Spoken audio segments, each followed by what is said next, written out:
Hi students, இன்னைக்கு நம்ம 12th standard mathsல chapter 1 applications of matrices and determinants அதில் introduction concepts தான் பார்க்க போகிறோம்.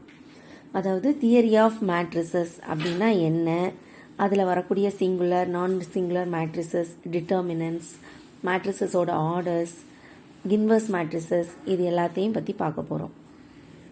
ஃபஸ்ட்டு என்ன அப்படின்னா மேட்ரிசஸ், தியரி ஆஃப் மேட்ரிசஸ் அப்படின்னா என்ன, அது வந்து ஒரு சிஸ்டம் ஆஃப் லீனியர் ஈக்குவேஷன்ஸ். நிறைய ஈக்குவேஷன்ஸை அட் அ டைமில் நம்ம சால்வ் பண்ணுறதுக்கு யூஸ் ஆகிறது தான் மேட்ரிசஸ். அதாவது இப்போ எக்ஸாம்பிளுக்கு இது வந்து ஒரு 2/2, இதை நம்ம ஃபார்ம் பண்ணும்போது ஒரு 2/2 மேட்ரிசஸ் கிடைக்கும். எக்ஸாம்பிள் 5, எக்ஸோட கோஆர்டினேட் 5, 2, 3, 2 இந்த மாதிரி 2/2 மேட்ரிசஸ் நமக்கு கிடைக்கும். இதில் நமக்கு எந்த வேல்யூ கண்டுபிடிக்கணும்னா எக்ஸோட வேல்யூவும் ஒய்யோட வேல்யூவும் கண்டுபிடிக்கணும். இந்த மாதிரி நிறைய நமக்கு வந்து இது சிம்பிளாக இருக்கிறதுனால ஈஸியாக முடிஞ்சிருது. இது பெருசாக இருந்துச்சு அப்படின்னா அதை கண்டுபிடிக்கிறதுக்கு இன்னும் டைம் எடுக்கும். ஸோ மேட்ரிசஸ் வந்து இந்த மாதிரி சிஸ்டம் ஆஃப் நிறைய ஈக்குவேஷன்ஸ் நிறைய இருக்கும்போது நமக்கு ஈஸியாக அதை சால்வ் பண்ணுறதுக்கு மேட்ரிசஸ் ஹெல்ப்ஃபுல்லாக இருக்குது. எக்ஸாம்பிளுக்கு 5x + 2y = 3, 3x + 2y = 5. இதெல்லாம் வந்து என்னென்னா ஒரு லீனியர் ஈக்குவேஷன்ஸ். எக்ஸ் கமா ஒய்யோட வேல்யூ தான் நம்ம என்ன செய்யணும்னா கண்டுபிடிக்கணும். இதை வந்து மேட்ரிக்ஸ் ஃபார்மில் நம்ம எப்படி மாற்றணும் அப்படின்னா ax = b அந்த மாதிரி மாற்றணும். இப்போ இதில் a வந்து என்னது, எக்ஸோட கோஎஃபிஷியன்ஸை கரெக்டாக 5, 3 எழுதியாச்சு. அடுத்து ஒய்யோட கோஎஃபிஷியன்ஸ் 5, 2. இந்த ஏயை அப்படியே இந்த எக்ஸோட மல்டிப்ளை பண்ணும்போது நமக்கு ரைட் சைடில் இருக்கக்கூடிய எலமெண்ட்ஸ் கிடைக்கும். 3, 5 கிடைக்கும். ஸோ எக்ஸ் என்னது, எக்ஸ் தான் நம்ம கண்டுபிடிக்கக்கூடியது. ஸோ மேலே ஃபஸ்ட்டு என்னது எக்ஸு, கீழே வந்து ஒய், இதோட வேல்யூ தான் நம்ம கண்டுபிடிக்கணும். அடுத்து வந்து ரைட் சைடில் 3, 3, 5. ஸோ பியை வந்து எழுதியாச்சு. ஸோ இதோட மேட்ரிக்ஸ் ஃபார்ம் வந்து இதுதான். ax = b, ax = b. ஏக்கு பதிலாக இதை போடணும், எக்ஸ்க்கு பதிலாக இந்த வேல்யூ, பிக்கு பதிலாக இதை போடும்போது நமக்கு ஈஸியாக மேட்ரிக்ஸ் ஃபார்ம் கிடச்சிரும். இதை ஈஸியாக சால்வ் பண்ணிடலாம். சால்வ் பண்ணி எக்ஸோட வேல்யூ ஒய்யோட வேல்யூ கண்டுபிடிச்சிடலாம்.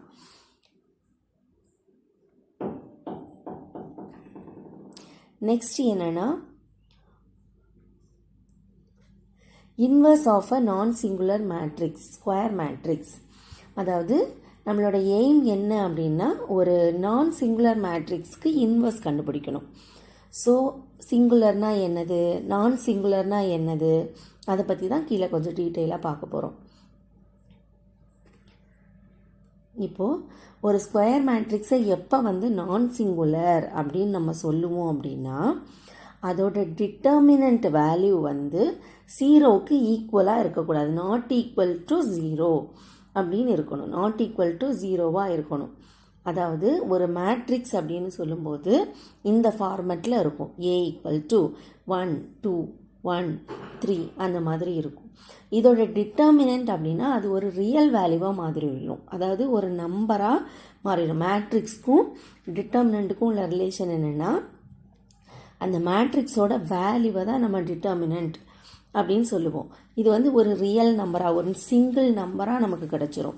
ஸோ இதுக்கு மாடுலஸ் ஏ எப்படி கண்டுபிடிக்கிறது அப்படின்னா ஒரு 2/2 மேட்ரிக்ஸ்னால் என்ன பண்ணணும்னா ஃபஸ்ட்டு இந்த நம்பர் 1ஐயும் 3ஐயும் மல்டிப்ளை பண்ணிக்கணும். 1, 3 மல்டிப்ளை பண்ணிவிட்டு மைனஸ், ரொம்ப முக்கியம் இதில் மைனஸ் போட்டு அதுக்கப்புறம் 2ஐயும் 1ஐயும் மல்டிப்ளை பண்ணணும். 2ஐயும் 1ஐயும் மல்டிப்ளை பண்ணும்போது ஸோ 1, 3, 3 வந்துடும். 2, 1 is 2 வந்துடும். ஸோ 3 - 2 வந்து 1, which is not equal to 0.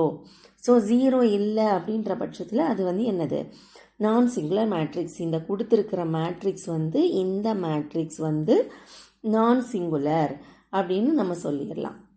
அப்போது சிங்குலர்னால் என்னதாக இருக்கும், ஈக்குவல் டு 0வாக வரும். அப்போது ஒரு ஸ்கொயர் மேட்ரிக்ஸ் வந்து எப்போ சிங்குலர் ஆகும், அந்த டிட்டர்மினன்ட் வேல்யூ 0வாக இருந்துச்சுன்னா அது வந்து என்னது, சிங்குலர் அப்படின்னு சொல்லுவோம் நம்ம. ஸோ எக்ஸாம்பிளுக்கு இது ஒரு 3/3 எடுத்திருக்கோம். எக்ஸாம்பிள் வந்து ஏ எடுத்துக்கிறோம். அதில் வந்து 3/3 மேட்ரிக்ஸ் எடுத்துருக்குறோம். ஸோ இதோட டிட்டர்மினன்ட் எப்படி கண்டுபிடிக்கணும்? ஆல்ரெடி நம்ம லாஸ்ட் இயரில் வந்து 11th நல்லாவே இதெல்லாம் ஒர்க் அவுட் பண்ணியிருப்போம். இருந்தாலும் இது வந்து தெரிஞ்சுக்கணும், அதனால் கொஞ்சம் டீட்டெயிலாக போட்டிருக்கேன். ஸோ இது வந்து மேட்ரிக்ஸ் கொடுத்துருக்குற மேட்ரிக்ஸ். இதில் வந்து determinant value modulus A equal to first என்ன பண்ணணும்னா இந்த ஃபஸ்ட்டு ரோவை எக்ஸ்பேண்ட் பண்ணி எழுதுகிற மாதிரி ஞாபகம் வச்சுக்கணும். இதை வந்து ஃபஸ்ட்டு இருக்கிறதுக்கு எப்போவுமே ப்ளஸ் வேல்யூ கொடுக்கணும், second one minus, third plus, அந்த மாதிரி ஆல்டர்னேட்டிவாக போயிட்டே இருக்கும். ப்ளஸ் மைனஸ் அந்த மாதிரி போயிட்டே இருக்கும். நமக்கு இங்கே 3/3 மேட்ரிக்ஸ்ன்றனால ப்ளஸ் மைனஸ் ப்ளஸோட அப்படியே ஸ்டாப் ஆகிடுச்சு. ஸோ ஃபஸ்ட்டு இருக்கிற நம்பரை இந்த சிம்பலையும் நம்பரையும் சேர்த்து எழுதிக்கணும். +1 போட்டுட்டு அடுத்து என்ன பண்ணணும் அப்படின்னா இந்த ஒன் தானே எழுதணும். ஸோ 1 இருக்கிற ரோவையும் காலமையும் விட்டுறணும். இந்த காலமை விட்டுறணும், இந்த ரோவை விட்டுறணும். விட்டுட்டு பேலன்ஸ் இருக்கிற இதை மட்டும் ஒரு டிட்டர்மினண்ட்டுக்குள்ளே போட்டுக்கணும். -1 3 1 2. ஸோ அதை முடிச்சுட்டு செகண்ட் ஒன் என்ன பண்ணணும்னா -2 எழுதிக்கணும். -2 எழுதிட்டு இந்த காலம் இந்த ரோவை விட்டுட்டு பேலன்ஸ் இருக்கிறத 2 3 3 2 அதை இங்கே எழுதிக்கணும். அடுத்து வந்து தேர்டு ஒன் எப்படி பண்ணணும்? ப்ளஸ் -1 இருக்குது. ஆல்ரெடி அங்கே -1 இருக்கிறனால ப்ளஸ் இன்ட்டு -1ஆகவே மாறிடும். -1 போட்டுட்டு இந்த காலம் இந்த ரோவை விட்டுட்டு பேலன்ஸ் இருக்கிற இதை அப்படியே டிட்டர்மினண்ட்டில் போட்டுடணும். அடுத்து வந்து இதை அப்படியே எக்ஸ்பேண்ட் பண்ணி எழுத வேண்டியது தான். மேக்ஸை பொறுத்த வரைக்கும் நம்ம அப்படியே முன்னாடி இருக்கிற ஸ்டெப்பை பார்த்து அப்படியே காப்பி பண்ணிகிட்டே வரணும். அதுதான் அவ்வளோ சிம்பிளாக அப்படியே முடிஞ்சிடும்.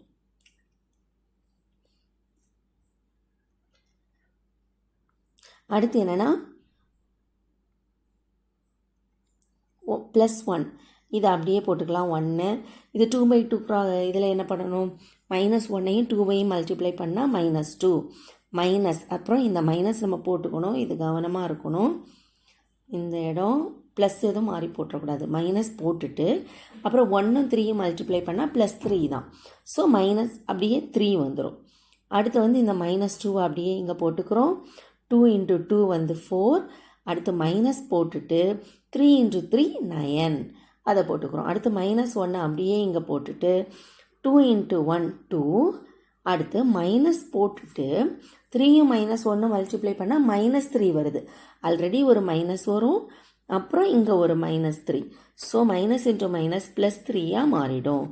அடுத்து என்னது? 1 இன்ட்டு இந்த ஸ்டெப் அப்படியே பார்த்து எழுதணும். 1 இன்ட்டு -2 -3. ஸோ -5 ஆகிடும். -2 அப்படியே போட்டு 4 - 9 4 - 9 பிக் நம்பர். ஸோ -5 ஆகிடும். -1 2 + 3 வந்து 5. அடுத்து 1 இன்ட்டு -5 -5. -2 × -5 மைனஸ் ப்ளஸ் ஆகி +10. அடுத்து -1 × 5 -5 which is equal to -5ம் சேர்ந்து -10. இந்த +10. ஸோ -10 +10 சேர்ந்து 0வாக மாறிடும். ஸோ டிட்டர்மினன்ட் வேல்யூ 0வாக என்ன செய்யுது? மாறுது. டிட்டர்மினன்ட் வேல்யூ 0வாக இருந்துச்சுன்னா அது வந்து என்ன மேட்ரிக்ஸ் அப்படின்னா சிங்குலர் மேட்ரிக்ஸ். ஸோ இப்போ என்ன பார்த்துருக்கோம்? சிங்குலர் மேட்ரிக்ஸ், நான் சிங்குலர் மேட்ரிக்ஸ். இப்போ சிங்குலர் மேட்ரிக்ஸ்னால் அதோட டிட்டர்மினன்ட் வேல்யூ 0வாக இருக்கும். சிங்குலராக 0. சிங்குலர் அப்படின்னாலே 0. நான் சிங்குலர் அப்படின்னா அது வந்து 0வாக இருக்காது. டிட்டர்மினன்ட்டோட வேல்யூ 0வாக இருக்காது. அடுத்து என்ன அப்படின்னா மேட்ரிக்ஸோட ஆர்டர் பற்றி பார்க்க போகிறோம். ஒரு மேட்ரிக்ஸோட ஆர்டர் என்ன அப்படின்னா அந்த ஸ்கொயர் மேட்ரிக்ஸ் தான் இங்கே நம்ம பார்க்க போகிறது. ஸோ ஸ்கொயர் மேட்ரிக்ஸோட ஆர்டர் என்ன இருந்துச்சுன்னா அதுக்கு n ரோஸ் இருக்கும், n காலம்ஸ் இருக்கும். n ரோஸ் இருக்கும், n காலம்ஸ் இருக்கும். ஸோ எக்ஸாம்பிள் வந்து இப்போ வந்து A இஸ் ஆஃப் ஆர்டர் 3. அதாவது லாஸ்ட் எக்ஸாம்பிளில் இதோட ஆர்டர் வந்து என்னென்னா 3. ஏன்னா 3 ரோஸ் இருக்குது. 1 2 3 ரோஸ் இருக்குது. 3 காலம்ஸ் இருக்குது. So 3/3 matrix. ஸோ இதோட ஆர்டர் வந்து என்னென்னா 3.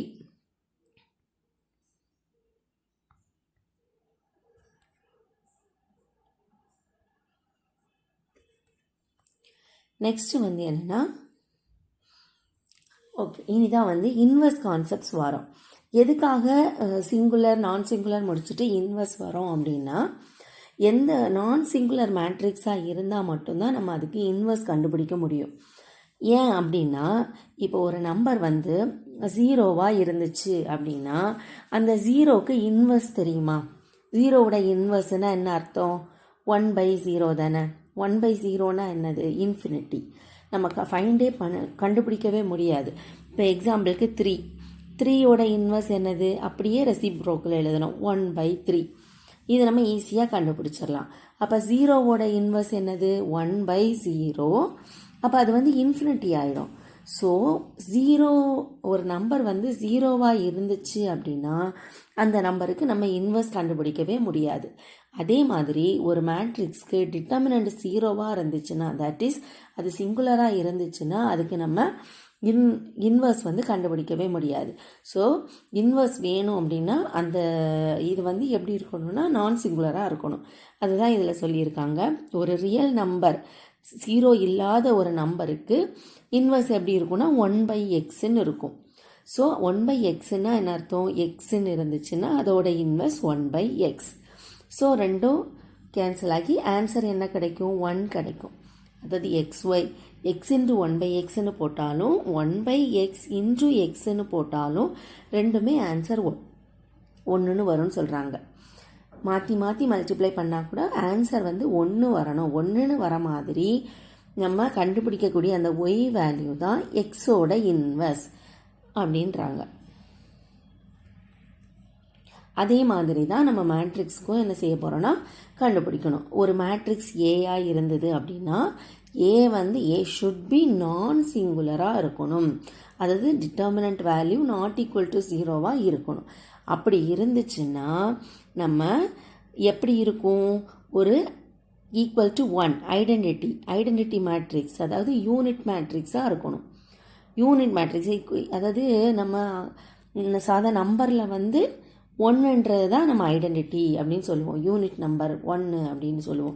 மேட்ரிக்ஸை பொறுத்த வரைக்கும் இந்த யூனிட் மேட்ரிக்ஸ் தான் 1க்கு ஈக்குவலண்ட். அது எப்படி இருக்கும்னா கரெக்டாக அந்த டயக்னல் எல்லாம் 1ஆக இருக்கும். மீதி எல்லா இடமும் இங்கே ஃபுல்லாக 0, இங்கே ஃபுல்லாக 0. இதோட வேல்யூ கூட நீங்கள் மாடுலஸ் ஐ டிட்டர்மினன்ட் வேல்யூ எடுத்தால் கூட இதுக்கு 1 தான் வரும். ஸோ அந்த ஐ கிடைக்கிற மாதிரி ஏக்கு கூட எந்த நம்பரை மல்டிப்ளை பண்ணால் ஐ வருமோ இதுதான் ஏயோட இன்வெர்ஸ். மாற்றி மாற்றி மல்டிப்ளை பண்ணால் கூட அதை மாதிரி தான் இருக்கணும். இப்போ ஏன்ற மேட்ரிக்ஸோட இன்வெர்ஸ் என்ன, பி எப்படி கண்டுபிடிக்கணும்னா ஏக்கு கூட எந்த மேட்ரிக்ஸை மல்டிப்ளை பண்ணால் ஆன்சர் வந்து யூனிட் மேட்ரிக்ஸ் வருதோ அதுதான் என்னது அப்படின்னா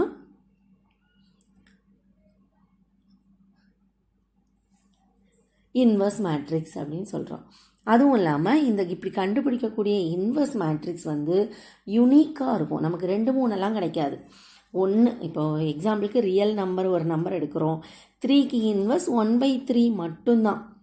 3க்கு 1/3 மட்டும்தான் அதோட இன்வெர்ஸ். அதே மாதிரி ஒரு மேட்ரிக்ஸ்க்கும் நம்ம இன்வெர்ஸ் கண்டுபிடிச்சோம் அப்படின்னா அது யுனிக்காக இருக்கும், வேறு எதுவுமே இருக்காது அப்படின்ட்டு சொல்கிறாங்க. ஓகே ஸ்டூடெண்ட்ஸ், தேங்க்யூ, பாய். வீடியோ பிடிச்சிருந்ததுன்னா லைக் அண்ட் ஷேர் பண்ணுங்கள். ஈஸி மேக்ஸ் 360 சேனலை சப்ஸ்கிரைப் பண்ணுங்கள்.